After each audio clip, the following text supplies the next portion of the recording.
Ouais, mais le truc, c'est que dans le cadre du burn-out, t'as pas cette ressource-là.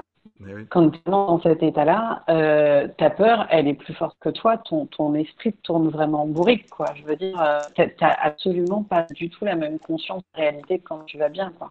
Mm, Et tu dors pas bien, tu fais des crises d'angoisse, c'est compliqué. Enfin, voilà, c'est vraiment un gros. Moi, je dis souvent que c'est une périclitation des méridiens en cascade, un burn-out. Donc, c'est un peu compliqué parce que tout ce qui nous sert à tenir debout fait plus son boulot, quoi. Et mm, donc, on doit dépenser une énergie folle pour ne serait-ce que oser tenir debout. C'est vachement compliqué. mm. Et à cet endroit-là, même si on est bien d'accord, déjà quand tu vas bien prendre conscience qu'une peur, hein,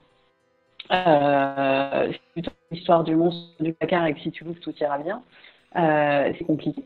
Mais alors, quand ton cerveau est parti en vrai, essayer de raisonner avec lui, c'est même plus possible, quoi. Mais clairement, clairement. Mm. Mm. C'est sûr que tu disais peur, mais c'est vrai que, comme tu disais, Bérénice, ouais, je pense que c'est même au-delà des peurs, Ouais, ouais. c'est des angoisses. C'est des angoisses pour l'esprit, pour le corps Mm. qui permettent de plus avancer. J'ai été surpris quand j'ai vu ma femme, alors que je la connais très bien, je la voyais évoluer dans l'entreprise, etc. Euh, on aurait pu dire que c'est le chef d'entreprise qui lui mettait la pression. Ben non, a priori, non, non, elle se la mettait elle-même en fait. Elle voulait contrôler un certain nombre de choses et du coup, j'ai vu à quel point ce changement qu'elle opérait sur elle et je voyais, alors extérieurement, je voyais pas que elle était en train d'avoir un burn-out. Ça, c'est quand même assez incroyable parce que donc je vis avec elle toute la journée, d'autant plus quand on travaille ensemble. Et elle avait beau me dire, bon voilà, je vais pas bien ou je suis fatigué, etc. Ok, on allait avoir 3 semaines de vacances, donc je me suis dit, bah voilà, tu vas pouvoir prendre 3 semaines de vacances et puis ça va relancer. Elle aussi d'ailleurs, elle était dans cette énergie, dans cette dynamique.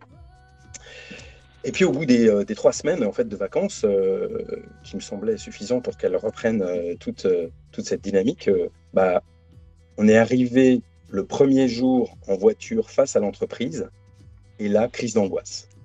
Crise d'angoisse. Et c'est là que j'ai vu à quel point c'était juste incroyable. À l'époque, effectivement, le burn-out, on en entendait légèrement parler, mais pas plus que ça. Et c'était toujours chez les autres que ça arrivait, et sûrement pas chez soi.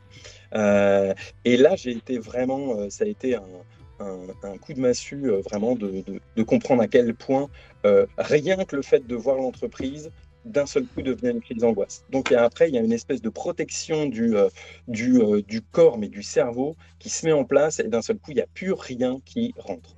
Open up your eyes, open up your mind, look inside your heart, see what you will find deep inside yourself.